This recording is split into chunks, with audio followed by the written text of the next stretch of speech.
Hi, my name is Mark Wee, Executive Director of the Design Singapore Council. It's a pleasure for us to be here. We're big fans of the World City, and thanks to Chris and Anupam for the invitation. This topic has really taken up a good portion of our minds in the past year, something we're all very excited to share. And this topic on lovability, or what lovable cities are, is the first time we are talking about in a global forum. And we hope to use this presentation to be able to unpack what that really means to us. What is a lovable city? This is a word that really has intrigued us, and we had the opportunity to dive into this through our Design 2025 Master Plan. As you know, many cities have been ranked on livability, but not yet on lovability. Perhaps the best known index for lovability is that of the Global Livability Index report by The Economist Intelligence Unit, where many cities actually use that to actually rank themselves. But what about lovability? What about the cities where people really have a passion for? Cities where that people adhere to, but perhaps do not actually end up on a livability index. This is really what we were trying to unpack, and really thinking about what the characteristics and the underlying factors for creating lovability could be, and are they localized or universal? As you can see in this slide, there's some familiar pictures of life in cities that we can associate with Loveable. As you know, in Rio, there's a Mardi Gras. People feel passionate about that. People travel for that. If you're in Paris, the city of love, people just cafe watch and just watch people walk by. That's a culture in the city. Bondi Beach leaves no introduction. That's associated with the Australian and Sydney vibe. And the Grand Bazaar in Istanbul, where people can find all sorts of things there, from old to new. We started looking at Singapore in particular and asking ourselves two questions. What makes Singapore lovable? And what would make people love Singapore more? To explore this, we decided to actually partner with an international futurist think tank in Deloitte Center for the Edge for an outside-in perspective, and to explore whether these findings can translate globally. So once again, I'm Mark, and together with Janine, we are here on behalf of the Design Singapore Council, the agency driving the Loveable Singapore study. Hi, I'm Janine, and I'm here on behalf of the Loveable Singapore study team, which is made up of public and private sector agencies. So for the past year, we've been working to uncover what makes Singapore lovable and unlovable. And one big question on our minds is whether these qualities translate globally. So to answer that question, we've actually partnered with Duleesha from Center for the Edge to answer this. Hi everyone, I'm Duleesha Kulasooriya. I'm the Executive Director for Deloitte Center for the Edge. And the reason we term ourselves Center for the Edge is because we believe that all disruptions emerge from an edge. And if you think of edges, the topic now of lovable cities, that's really on the edge of where cities are going. So we're very excited about this.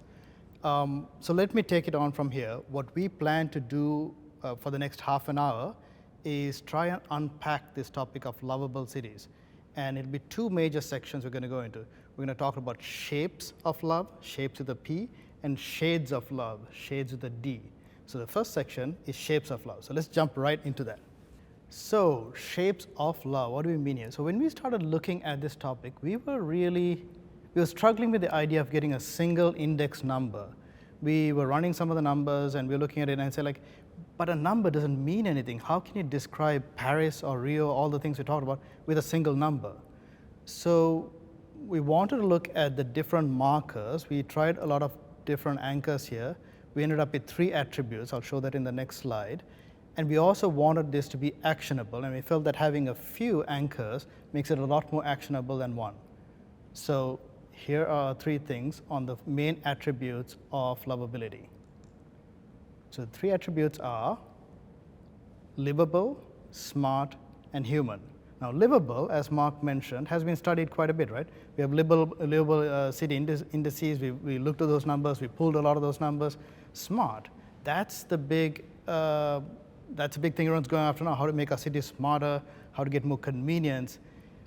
Those are absolutely necessary. Those are the foundational elements for a lovable city, livable and smart. What is most often overlooked is a third attribute, human. And the rest of our presentation and most of our study here was anchoring on that aspect of human. How do human cities make those cities much more lovable? So what we did here was now we don't have enough time today to go into all the data, but there's a paper that we're coming out that would have come out right when you see this. If you Google lovable cities and Deloitte or the Design Center, you should find it.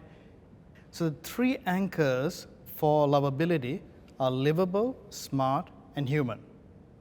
And as Mark mentioned, livability is the one that's most spoken about, right? The livability indices, we pulled a lot of those numbers into this study as well.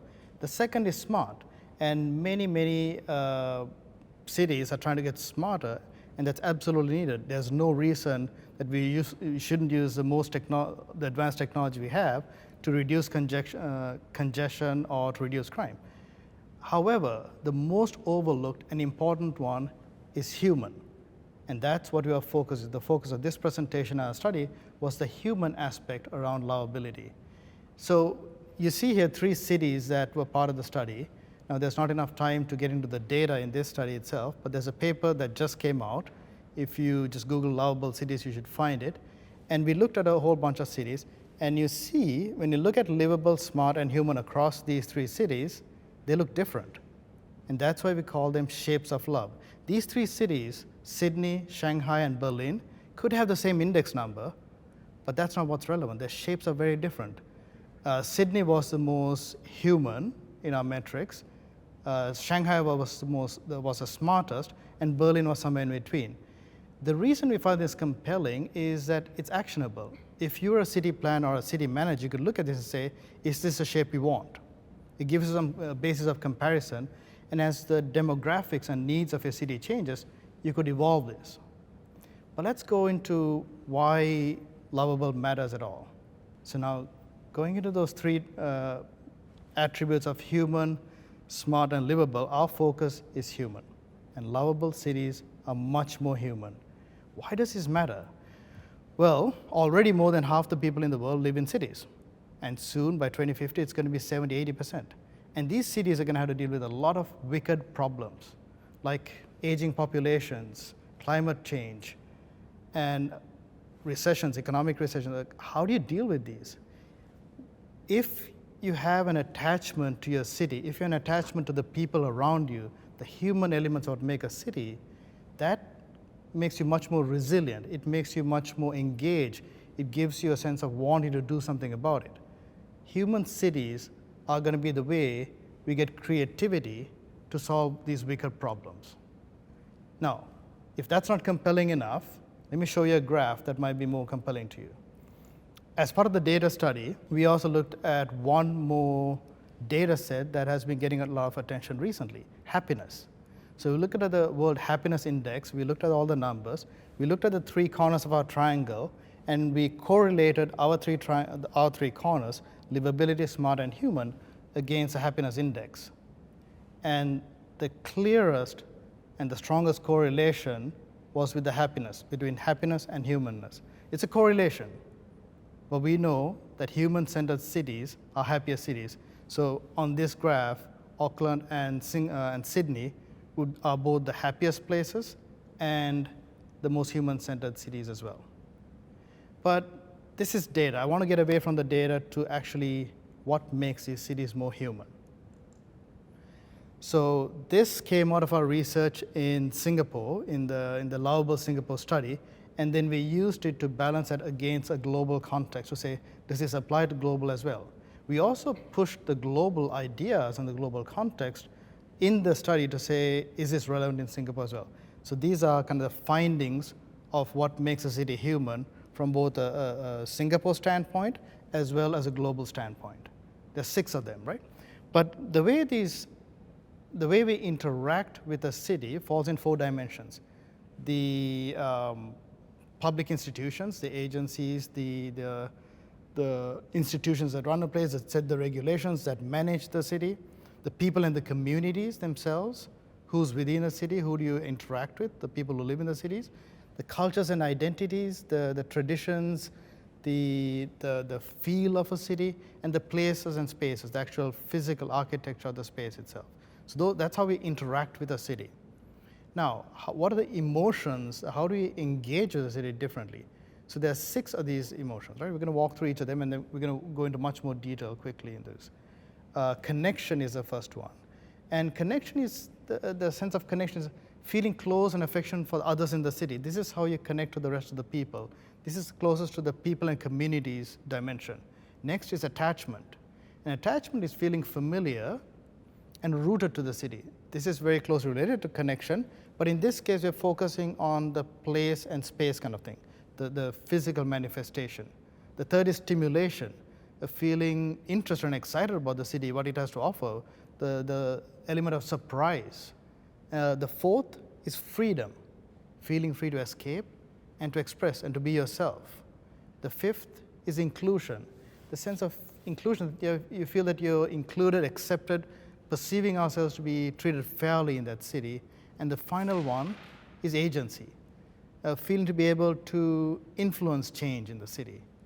Now, these aspects are not messy, they're not mutually exclusive or collectively exhaustive, but that wasn't our goal, right? Our goal was to come up with an actionable framework of the aspects that allow you to dive a little deeper into what makes a city human.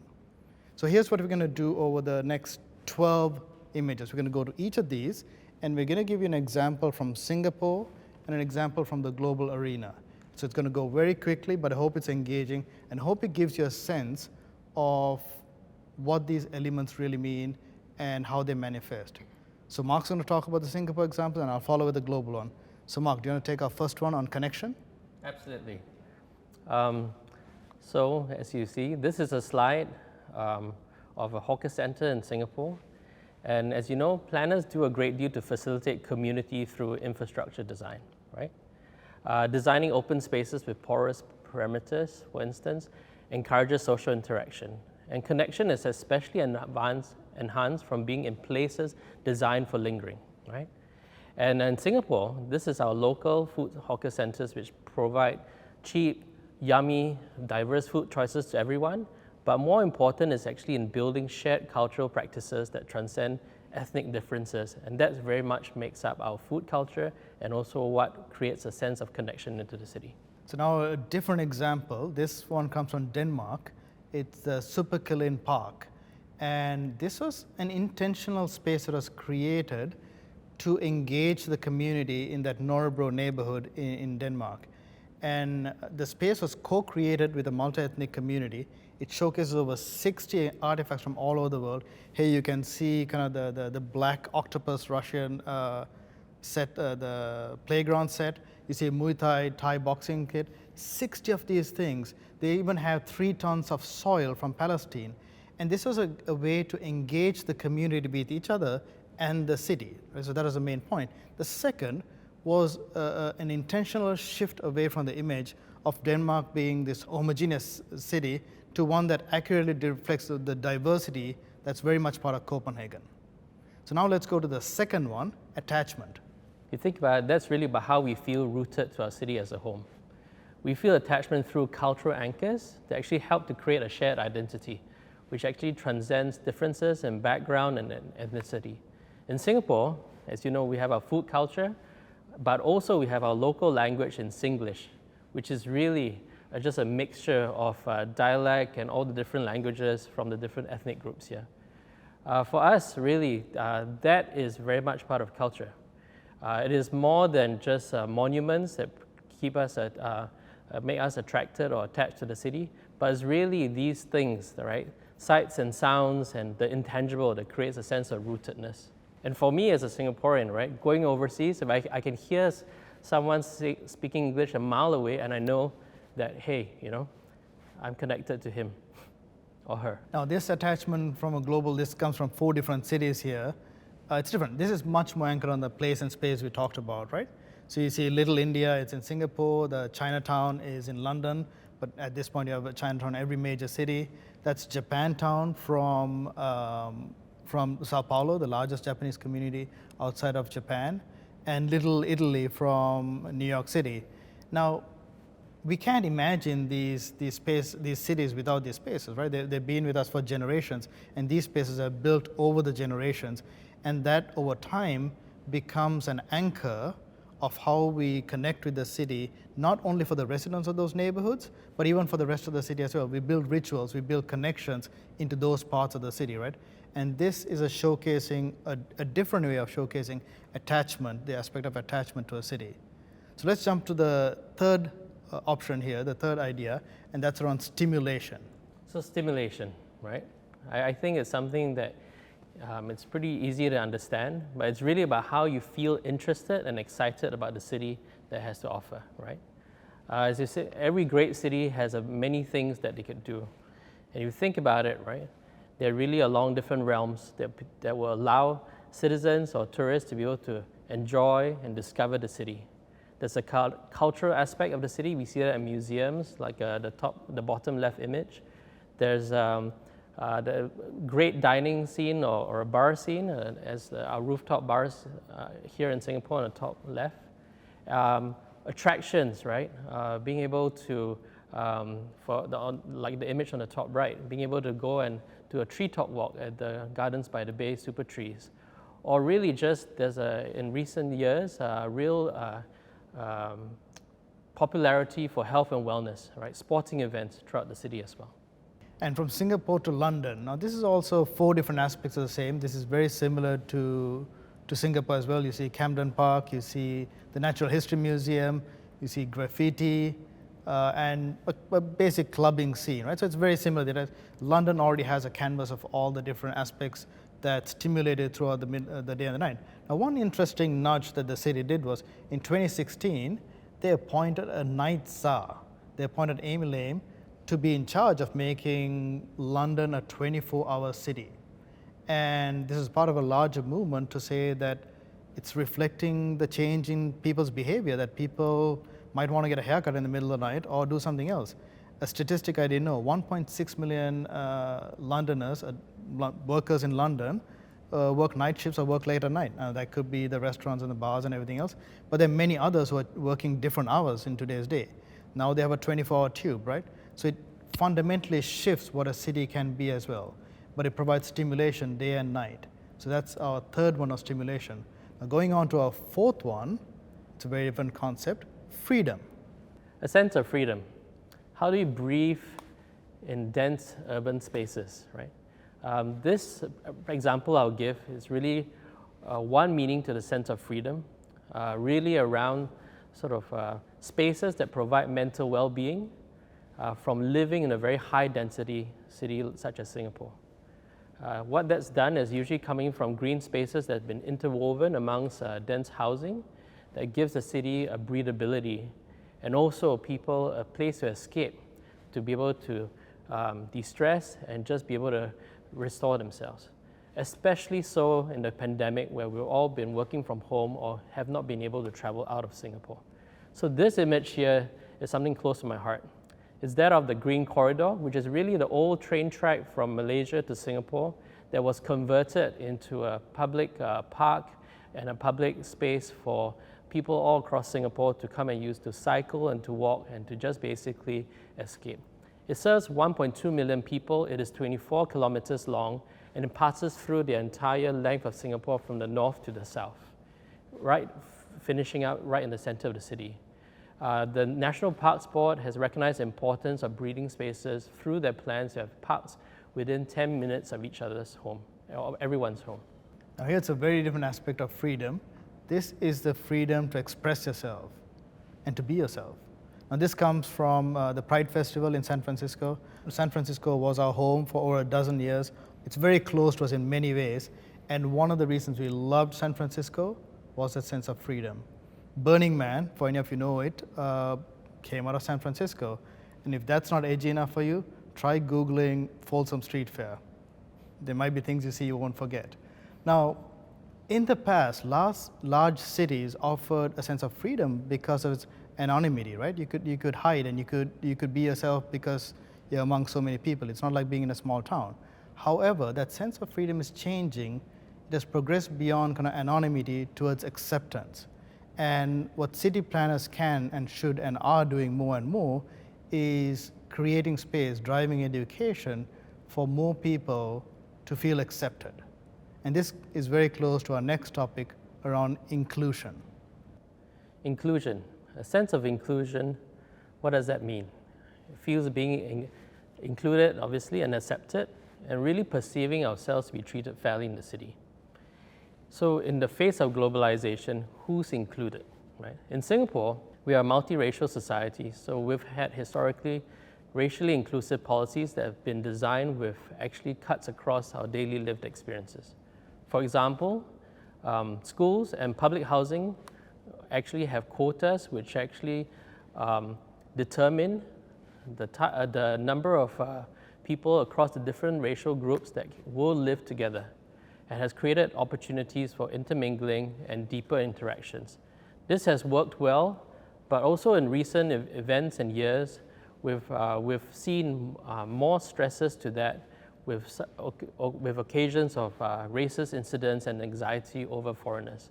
And we are updating that with a new definition for racial inclusivity in the coming years, with a new Maintenance of Racial Harmony Act to come to allow our racial society, our multiracial society, to be able to live better and well in the coming years.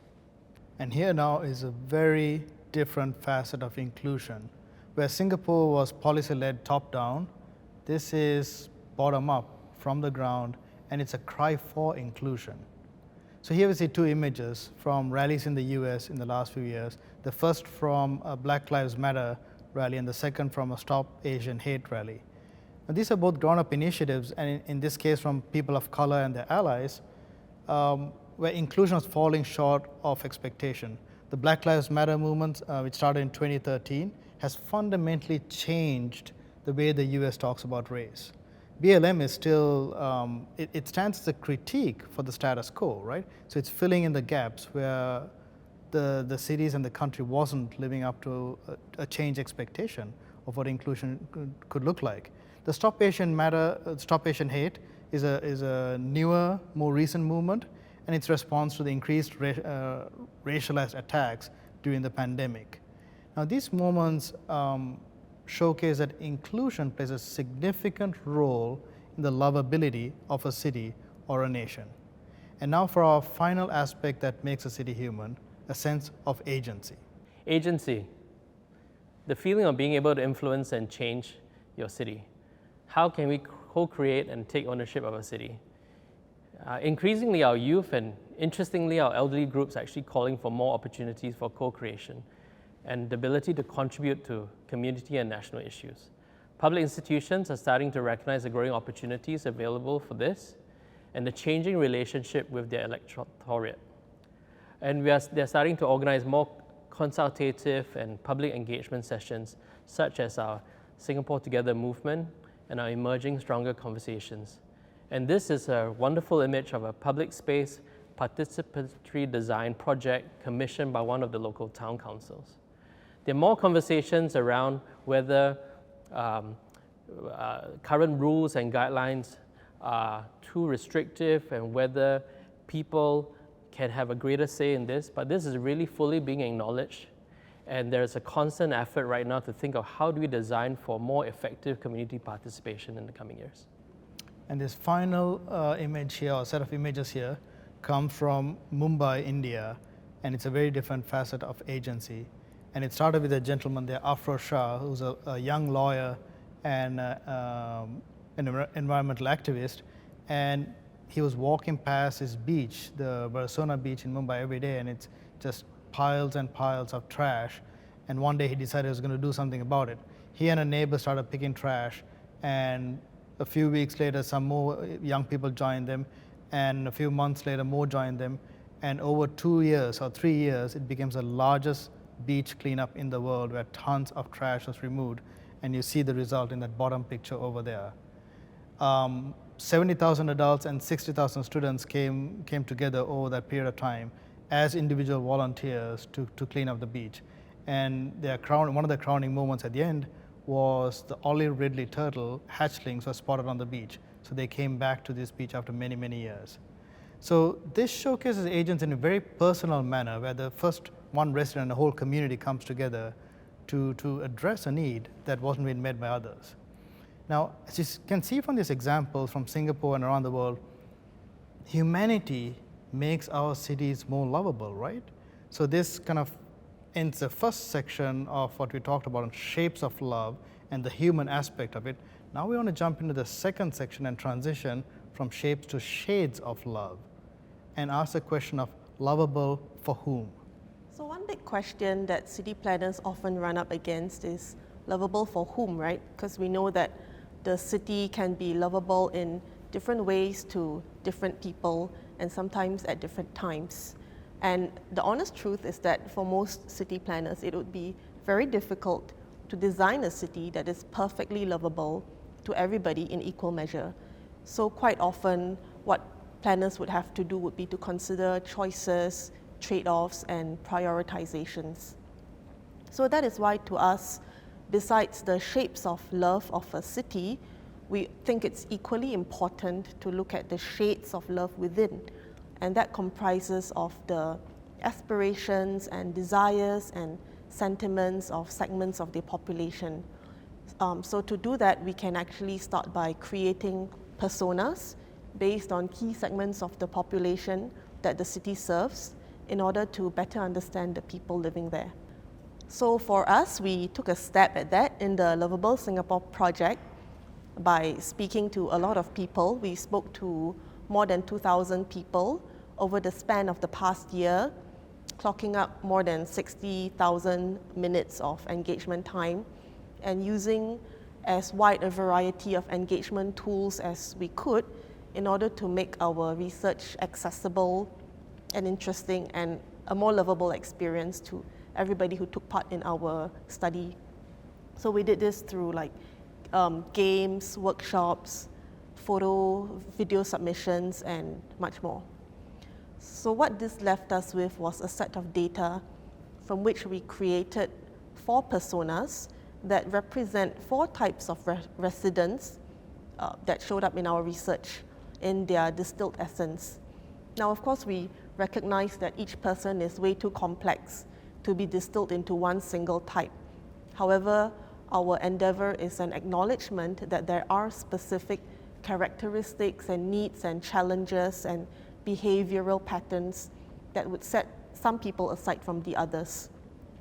And to us, these particularities are especially important when planning or designing for a lovable city because they highlight areas where more targeted approaches can be taken to make the city more lovable to more people. So we want to share with you some of the personas that we've distilled from our research. And having said that, this is not the end. This represents the start of a long journey for us into understanding the people living within Singapore. So the first persona we call the disenchanted, someone who feels unloved by the city and yet still attached to the city for personal reasons. And there's a representative quote that we have put up. So it says, "Every moment of discrimination faced at school and work has made me feel unloved. As much as I'm unhappy, I cannot leave the country. Ultimately, this is where I'm rooted in. I'm sort of like a child born to lousy parents that I can't disown." So someone belonging to this persona would feel a low sense of inclusion because they feel excluded based on various socio-economic or cultural factors. They also feel a low sense of agency. They typically feel stuck and unsure of how to change their circumstances. But if you can see the high points on the spidergram would be attachment and connection. Because although they are low on the other factors, they have a high sense of personal history, attachment, and rootedness to the city. The next type of persona we call the activist. So someone who feels a lot of love towards the city, but is currently unengaged with the city. So here's a representative quote. "I feel I belong, but I recognize I have privilege. My friends from minority groups tell me stories about how they don't belong, and it affects me personally. Because I'm living in a place where others are not accepted, I feel less at home here." So if you look at the shape of this persona, it's very high on attachment, It's also high on freedom because this person might actually feel okay with their own personal circumstances. They themselves are not excluded or discriminated against. However, their sense of inclusion is lower when they witness instances of social injustice. And currently, their sense of agency is also not as high because they might not yet quite know how to go about enacting change on a larger scale.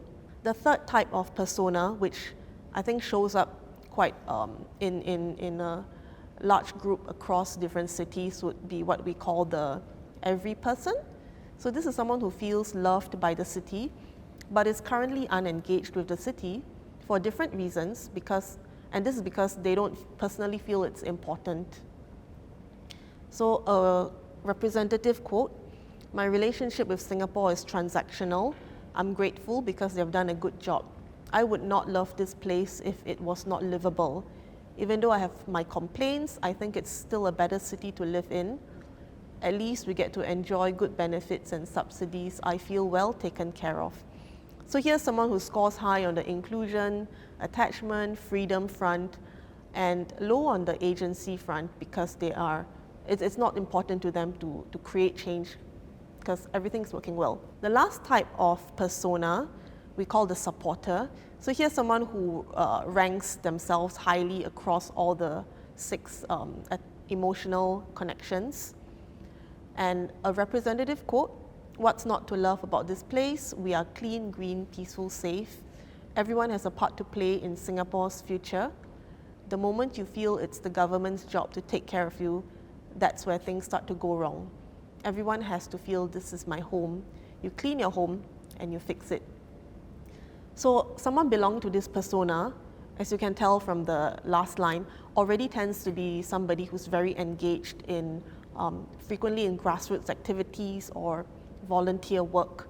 So for them, they see Singapore as their home, no matter what, and they are committed to improving things here. So with all these, we can then now look towards what next. And with the information from personas and emotional attachments and connections, we can then craft an action plan with strategies to start designing for lovability. And I will hand over to Mark to talk about that. So really what's next from our study, right? As Janine mentioned, out of this we had 5 actions for a more lovable Singapore, right? First one is really around we need to successfully handle social and demographic changes within the community, especially in the face of globalization. Why? It's because the fabric of our society is changing with more people from different countries living here, and we need to learn to live well together going forward. The second action, we need to create a new rallying point and a more inclusive models of success. Why? As people desire a new collective sense of purpose that will rally us together in the next 50 years.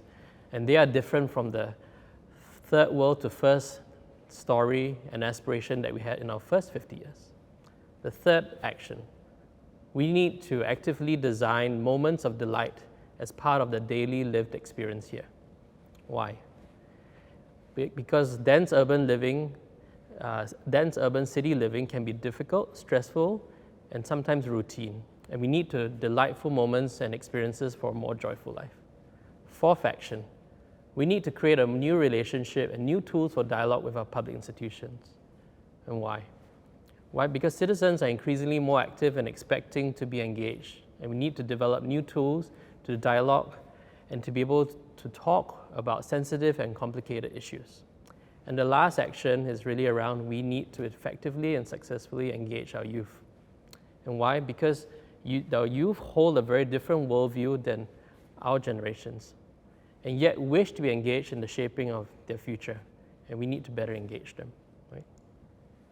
So to recap, lovable cities are livable, smart, and human. On the human angle, we delved into 6 different aspects of what it means to be a more human city. We showed you how different cities can have different shapes of love, but we also showed you that a city is made up of citizens with different shades of love, and they all want different things. Ongoing challenges to fill out your city's shape and make it lovable for many will always be complicated, but you need to make choices. But regardless, any push to make our cities more lovable will make our cities more dynamic, human, and we believe ultimately more resilient. So I wish to thank you all. Thank you. There's a lot more richness that we could share beyond this time. Please get in touch. As Duleesha said, there's an article coming out next week. Just Google Loveable Cities. But you see our contacts, please reach out to us. We're on this mission and to unpack what lovability means, because it'll be a bigger and bigger thing in the coming years. Thank you so much.